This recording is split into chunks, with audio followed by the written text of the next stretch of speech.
사회복지 행정론 오늘 11번째 주제는요. 사회복지 시설의 책임성에 관한 기초적인 부분과 그리고 시설 평가와 마케팅 기법 등에 관한 기출문제 풀겠습니다. 18회 때 48번 기출입니다. 사회복지 프로그램 목표에서 성과 목표로 옳은 것은 찾아보겠습니다. 자, 1시간씩 학습 지도를 제공한다. 자, 진행 프로그램을 하는 과정의 목표라고 볼 수 있겠고요. 월 1회 요리 교실을 진행한다도 마찬가지입니다. 마지막 결과로서 도출되는 성과 목표는 3번 자아 존중감을 10% 이상 향상한다. 자, 이것이 성과 목표의 예가 되겠습니다. 3번이 정답이고요. 자, 10분씩 명상훈련 실시하고 주 2회 물리치료 제공한다. 쉬운 문제였죠. 진행 과정 중에 할 수 있는 내용들은 성과 목표로는 옳지 않습니다. 정답 3번입니다. 17회 때 50번 기출입니다. 사회복지 프로그램 기획 과정에서 대상 인구 규정에 관한 설명으로 옳은 것은 했는데 프로그램을 실제 현장에서 기획을 할 때에는 대상 인구를 4가지로 나누어서 생각할 수 있습니다. 일반 인구가 있고요. 대상 지역의 전체 인구를 일반 인구라고 보고 그 일반 인구의 하위 단계인 위험 인구는 우리 프로그램을 해결하려는 문제가 있잖아요. 거기에 관련된 취약성을 가진 사람들, 이 사람들을 위험 인구라고 봅니다. 그리고 그 하위 단계가 이제 프로그램을 실질적으로 수급 자격을 갖춘 사람들이 표적 인구고요. 마지막으로 그렇게 해서 여러 과정을 거쳐서 선정된 인원, 실제 프로그램에 참여하는 사람들을 클라이언트 인구라고 보게 되겠습니다. 자, 1번 위험 인구란 프로그램 수급 자격을 갖춘 사람 말한다. 아니죠. 취약성을 일단 가진 사람들. 해당 프로그램에 관련되어서 그 사람들이 위험 인구고, 자, 1번의 지문은 표적 인구가 되겠습니다. 수급 자격 갖춘 것은. 2번 클라이언트 인구란 최종 실제 참여하는 사람들이죠. 프로그램에. 그래서 2번이 정답이고요. 3번 일반 인구는 대상 지역 전체 인구라고 있습니다. 그래서 프로그램이 해결하려는 문제에 취약성 있는 사람은 위험 인구가 되겠습니다. 4번은 일반적으로 표적 인구는 일반 인구의 하위 단계이기 때문에 적게 됩니다. 아래로 갈수록 일반 인구, 위험 인구, 표적 인구, 클라이언트, 마지막 최종 실제 참여하는 인구가 가장 적게 되는 거죠. 자, 4번도 표적 인구는 일반 인구보다 적은 수가 되겠고요. 자원이 부족하면 클라이언트 최종 참여하는 인구는 표적 인구보다 수급 자격을 갖추고 있다 해도 실제 참여하는 인구가 우리 자원이 부족하면 더 적어질 수 있겠죠. 많아진다가 아니고요. 자, 정답은 2번입니다.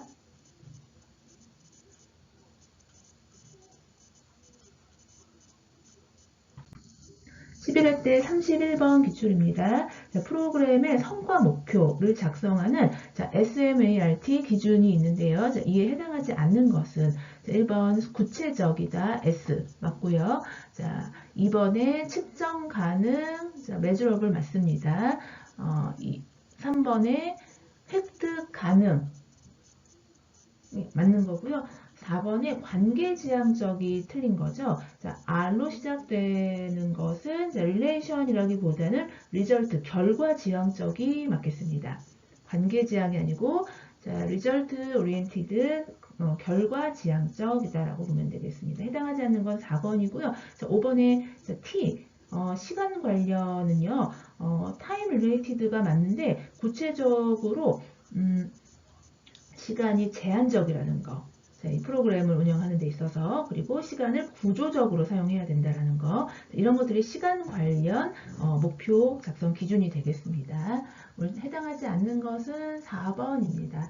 관계지향적이 아니고 결과지향적이고요. 다음은 사회복지 시설 평가에 관한 기출이 있었는데요. 20회 때 41번이고요. 복지관에서 제공해야 하는 서비스 최저 기준 이 있고요. 이게 포함되지 않는 것은 시설의 환경 맞고 안전관리 그리고 좀 어느 정도 최소 인력 관리가 확보되어 있어야 하고요. 시설 이용자의 인권도 최저 기준에 포함이 되는데 시설의 규모는 기준에 포함되지 않습니다. 서비스 최저 기준에. 자, 그래서 서비스 최저 기준에 포함되지 않는 것은 2번의 시설의 규모입니다.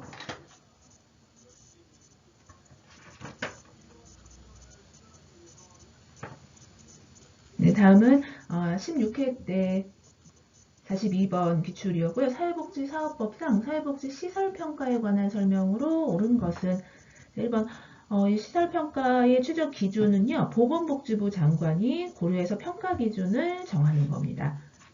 그래서 아까 지문에서 포함되지 않는 기준, 시설의 규모는 최저 기준에 포함되지 않는다는 것까지 암기하시면 좋겠고요. 자, 이번에 1997년에 처음 시행된 거는 99년에 시행되었고 그 이전 해에 법의 개정이라던가 위원회 구성 등의 활동이 있었습니다. 그래서 시행은 99년이라는 거.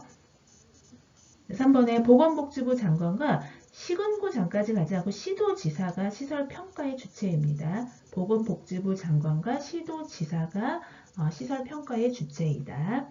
그리고 이는 3년마다 한 번씩 평가가 하도록 되어 있습니다. 4년마다가 아니고요. 5번에 시설평가 결과는 공표할 수 있고요. 시설 지원에도 반영이 됩니다. 옳은 것은 1번입니다. 최저기준 고려는 보건복지부 장관이 정한다라는 거.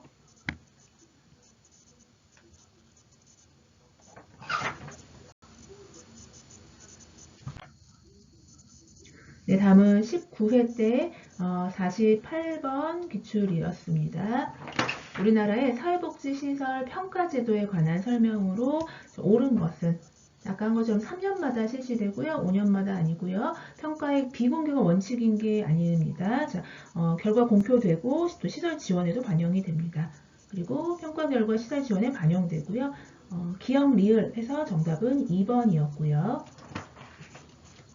20회 때 37번 기출 보겠습니다. 사회복지 조직의 책임성에 관한 설명으로 옳지 않은 것은 업무 수행 결과에 대한 책임뿐만 아니라 업무 과정에 대한 정당성을 의미하는 게 전체 조직의 책임성이라고 볼 수 있겠고요. 책임성 이행 측면에서는 효율성은 배제하고 효과성만 극대화해야 한다? 아닙니다. 배제하는 건 없죠. 효율성, 효과성 모두 다 극대화하는 게 책임성 이행 측면에서 맞는 거고요. 그래서 옳지 않은 건 2번입니다.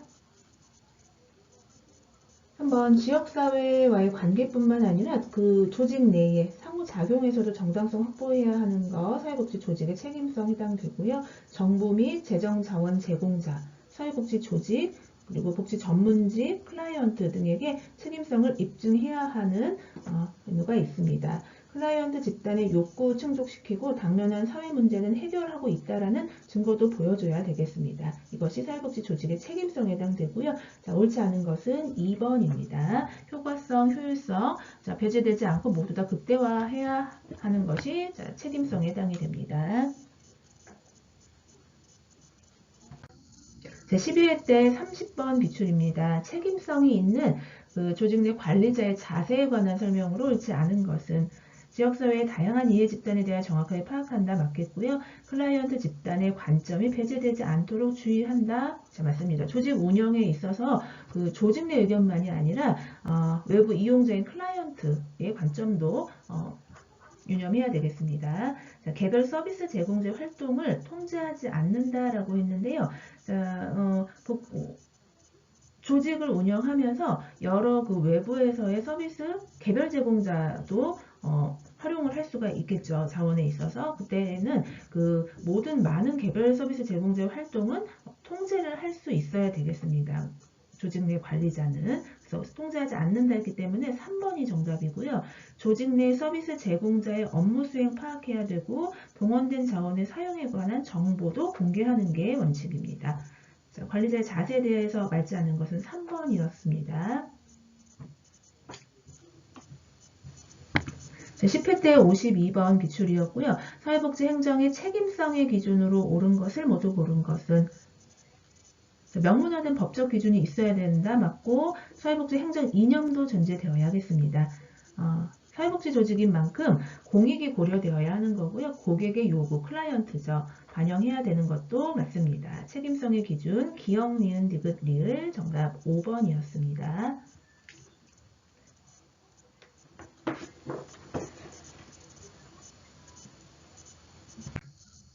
네, 다음은 이 부분에 있어 성과 관리하는 그 기출이었는데요. 15회 때 44번입니다. 사회복지 서비스 성과 평가의 내용으로 옳은 것을 모두 고른 것은 자, 아동의 자아 존중감 향상 정도를 평가한다. 자, 사회복지 서비스라는 거는 이제 여러 그 기관에서 여러 프로그램이 제공이 되는데 이 기업 같은 경우에는 뭐 지역아동센터라던가 이런 서비스가 되겠고요. 이 자아 존중감 향상 정도 최종 그 성과 평가에서 평가하는 내용으로 옳겠습니다. 맞고요. 유사한 취업 프로그램의 1인당 취업 비용을 비교한다. 이것 또한 맞습니다. 사회복지 서비스에서 취업 프로그램을 이용한 클라이언트가 다른 프로그램을 활용했을 때는 취업 비용이 어느 정도 경쟁력이 있는지 비교를 해야 되는 거죠. 그것이 성과평가 내용으로 들어가겠습니다. 자, 니은 또 맞고요. 디귿의 프로그램 참여자의 취업률을 마지막에 최종 측정하는 것도 맞겠습니다. 취업 프로그램이었다면 취업률을 측정하는 게 성과평가이겠죠. 기억, 니은, 디귿 정답 5번입니다. 자, 다음은 12회 때 50번 기출입니다. 사회복지 조직의 성과평가에서 성과 수준 결정할 때 고려할 사항이 아닌 것은 자, 성과 수준은 현실적이어야 한다 맞고요. 달성할 수 있어야 합니다. 성과 수준은 목표가 달성되었을 때 상태를 기술해야 한다 맞습니다. 최종 그 목표 이만큼이었는데 이 정도 달성이 되었다라고 그 상태를 모두 다 기술해야 하겠습니다. 성과 수준. 그리고 성과 수준은 수량, 품질 등으로 표현되어야 한다. 자, 이것이 측정이 가능해야 한다라는 거거든요. 수적으로. 그렇기 때문에 5번의 성과 수준은 측정을 전제로 하는 것은 아니다. 4번, 5번이 지금 반대되는 말이죠. 정답 4번, 5번 중에 있는데 4번이 맞기 때문에 성과 수준을 측정을 전제로 하는 것이 아니다인 5번이 고려할 사항이 아닌 것에 해당이 되겠습니다. 정답 5번입니다.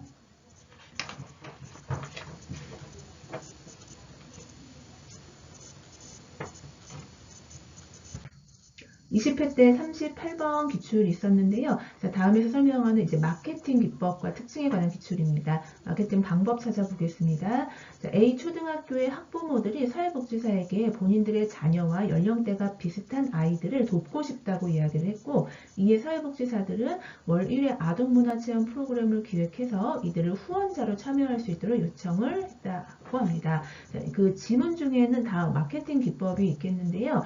자, 이는 그 학부모들이라는 정해진 대상자들인 거죠. 그 고객의 자료를 분석해서 특성에 맞는 맞춤형 서비스를 제공을 한 거거든요.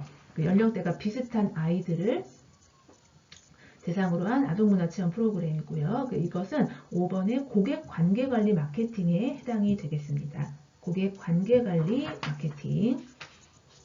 다음 문제에서 여러 마케팅에 관해서 좀 알아보겠습니다. 18회 때 43번이었고요. 사회복지관에서 우편으로 잠재적 후원자에게 기관의 현황이나 정보 등을 제공하여 후원자를 개발하는 마케팅 방법. 이 마케팅이라는 것은 그 사회복지 조직 외적으로 그걸 이용할 수 있는 이제 클라이언트에게 홍보하는 외부 대상들에게 홍보하는 방법이라고 보면 되겠는데 지금 43번의 문제에서는 우편으로 이제 홍보, 마케팅하는 건 가장 그 전통적인 방법인 다이렉트 마케팅이 되겠습니다. 3번 다이렉트 마케팅 거고요. 12회 때 그 아동학대 예방운동과 같이 대중의 행동 변화를 통해 공익을 실현하기 위한 마케팅 기법. 그러니까 대중의 행동 변화를 위해서 공익적으로 그 사회적인 문제를 확대해서 해결을 위해서 일반인들에게 프로그램의 목표를 수용시키는 거거든요. 자, 이는 사회 마케팅이 됩니다. 정답은 일단 2번이고요. 12회 때 40번은. 그러면 기업 연계 마케팅부터 좀 보겠습니다. 기업 연계는 말 그대로 기업의 기부 활동을 우리 사회복지 그 활동과 연계를 시키는 거라서 기업으로서는 이미지가 개선되고 자, 사회복지 조직의 프로그램 운영에는 더 효율성이 달성된다라는 장점이 있는 마케팅이고요. 이는 공익 연계라던가 명분 연계 마케팅이라고도 불리웁니다. 기업 연계 마케팅이 공익 연계, 명분 연계.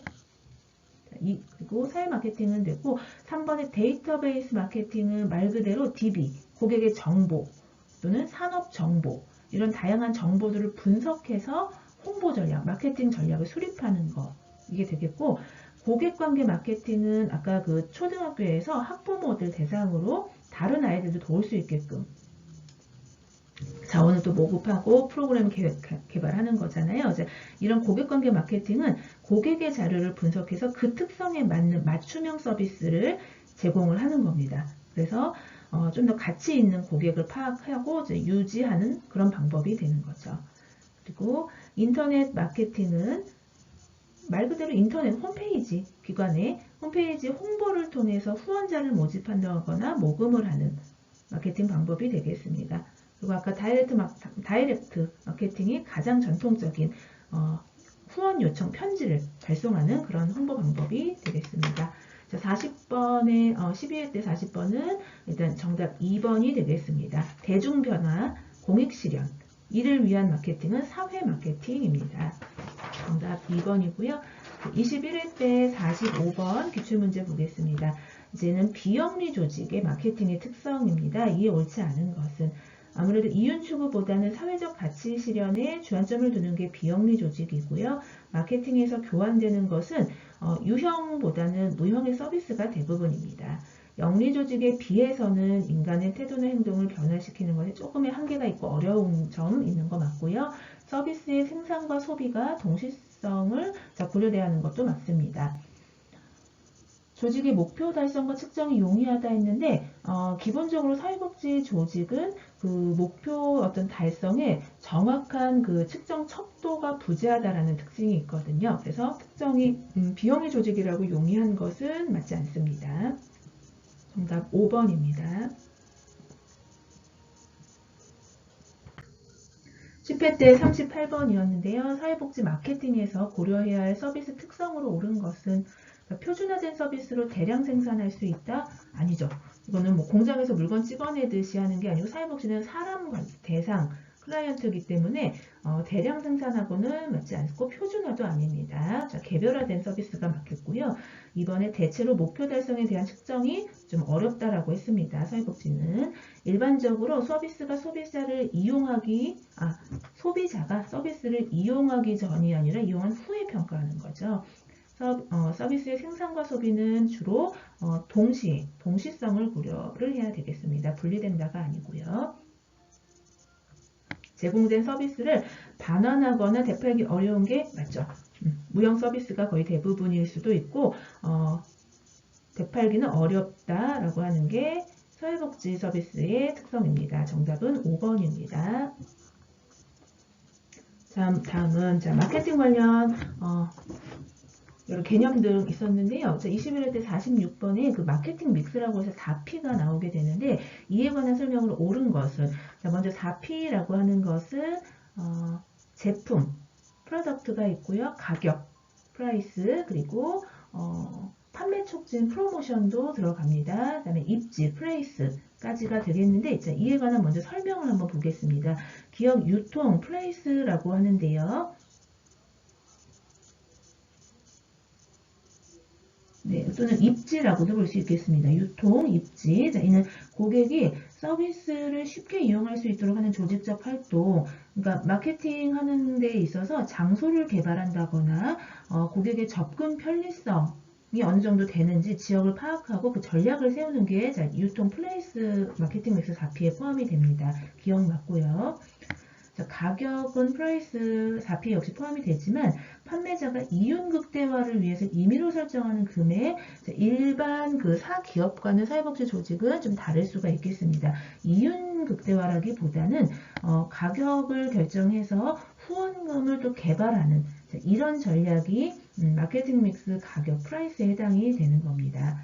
이유는 맞지 않고요. 디귿의 제품, 프로덕트는 고객의 욕구를 충족시키기 위하여 제공하는 재화나 서비스인데 이에 있어서 차별화 전략을 두는 것. 그래서 제품도 마케팅 믹스 4P에 포함이 됩니다. 제품의 차별화 전략, 디귿 맞겠고요.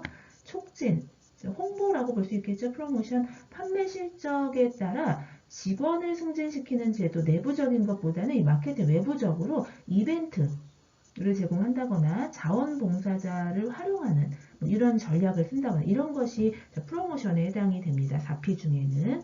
그래서 기억 디귿이 맞는 설명이고요. 정답은 2번입니다.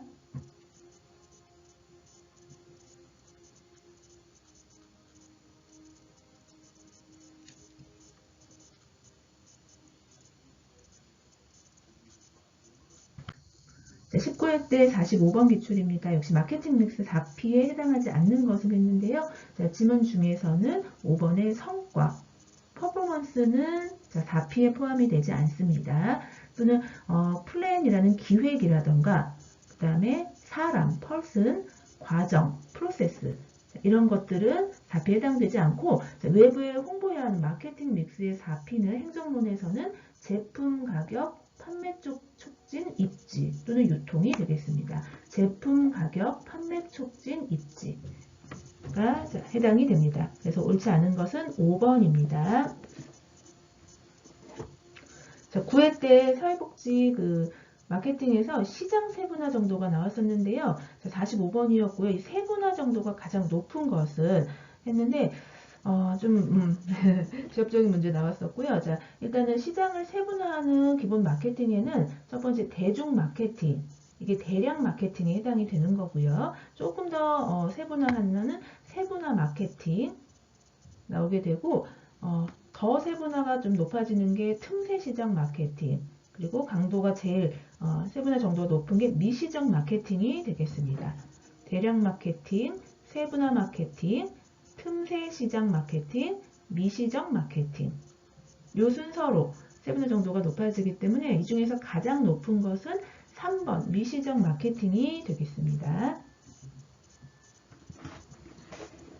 네, 이렇게 해서 오늘은 사회복지 시설의 책임성, 그를 위한 또 시설의 평가 기준들, 그리고 시설 내부에서 이제 활용되는 외부 홍보, 마케팅 기법 및 특징에 관한 기출 마치도록 하고요. 이제 사회복지 행정론도 마지막 부분을 향해 달려갑니다. 기출문제 주제 다음에서는 환경 변화에 대한 행정조직의 대응이라던가 흐름 등에 관한 기출문제 이어서 풀도록 하겠습니다. 감사합니다.